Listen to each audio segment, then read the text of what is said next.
നമസ്കാരം, നമ്മുടെ മീൻചട്ടി മീഡിയയിലേക്ക് സ്വാഗതം. അപ്പോൾ ഇന്ന് നമ്മുടെ കൂടെ ഉള്ളത് പ്രശസ്ത പക്ഷി ഗവേഷണ ശാസ്ത്രജ്ഞൻ ശ്രീ ഡോക്ടർ കാക്കരാജനാണ്. അദ്ദേഹത്തെ നമുക്ക് ഇങ്ങോട്ട് ക്ഷണിക്കാം. വരൂ സാർ. ഹലോ മിസ്റ്റർ കാക്കരാജനല്ല, കാക്കരാജൻ എന്ന് വിളിച്ച കുറെ അലവലാതി നാട്ടുകാർ വിളിക്കുന്നതാണ് എന്നെ. കെ രാജൻ. നിങ്ങൾ കാക്കരാജൻ എന്ന് വിളിച്ച ആ ഒരു ഭാഗം കട്ട് ചെയ്യണം കേട്ടോ, അല്ലെങ്കിൽ എന്റെ രണ്ട് തട്ട് കിട്ടും കേട്ടോ. സാർ ദേഷ്യപ്പെടൽ സാർ. സാറിന്റെ ഇതുവരെയുള്ള ജേണി നമ്മളോടൊന്ന് പങ്കുവയ്ക്കാമോ? പ്രേക്ഷകർക്ക് ഒരുപാട് ആഗ്രഹമുണ്ട് അത് കേൾക്കാൻ. അതൊന്നുമില്ല, ഈ രണ്ട് കലുങ്ക് കഴിഞ്ഞാൽ എന്റെ വീടാണ്. പിന്നെ നിങ്ങൾ വിളിച്ചുകൊണ്ട് ഞാൻ പറഞ്ഞോടി വന്നതാ.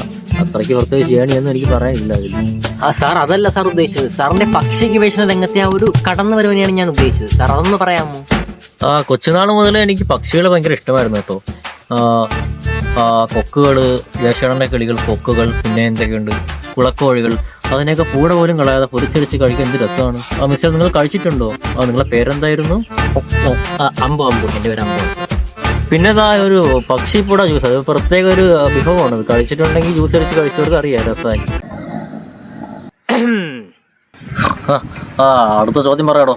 സാർ വേറൊരു ചോദ്യം. സാർ എത്ര പുസ്തകങ്ങളാണ് പക്ഷികളെ കുറിച്ച് എഴുതിയിട്ടുള്ളത്? പുസ്തകങ്ങൾ ഒരുപാട് എഴുതിയിട്ടുണ്ട് മിസ്റ്റർ, പുസ്തകങ്ങൾ ഒരുപാട് എഴുതിയിട്ടുണ്ട്. ഏകദേശം ഒരു 1,000 പുസ്തകങ്ങൾ കാണും. സാറിന്റെ ഓരോ വാക്കുകളിലും പക്ഷികളെ കുറിച്ച് പറയുന്നുണ്ടല്ലോ സാർ. സാർ അമേസിംഗ് ആണ്, അമേസിംഗ്. മിസ്റ്റർ ഒരു മിനിറ്റ്. ഹലോ എടോ, തന്നോട് ഞാൻ പറഞ്ഞല്ലോ താറാവിനെ മരത്തിൽ കുറിച്ച് എടുത്ത് കുറിച്ചടിച്ച് എനിക്ക് നാളെ ഒരു നല്ലൊരു ഡെലിഷ്യസ് ഡിഷാക്കി എനിക്ക് തരണമെന്ന്. എനിക്കത് കഴിച്ചിട്ട് വേണം അതിന്റെ റിവ്യൂ ഒരു പുസ്തകമായിട്ട് അച്ചടിച്ച് ഇറക്കാൻ. അതെനിക്ക് പറഞ്ഞാൽ മനസ്സിലാവില്ല. ഇവിടെ വച്ചിട്ട് വേണോ? സാർ എന്താണ് ആ പുസ്തകത്തിന്റെ പേര്? താറാവിറച്ചിക്കുള്ളില് താറാവ് ശാസ്ത്രം. ഓക്കെ. അപ്പൊ നമ്മുടെ ഇന്നത്തെ മീൻചട്ടി മീഡിയയുടെ ഇന്നത്തെ വിശേഷങ്ങൾ അവസാനിക്കാൻ പോവുകയാണ്. അപ്പൊ അടുത്ത വീഡിയോയിൽ നമുക്ക് വീണ്ടും കാണാം. നന്ദി, നമസ്കാരം. Lion guard.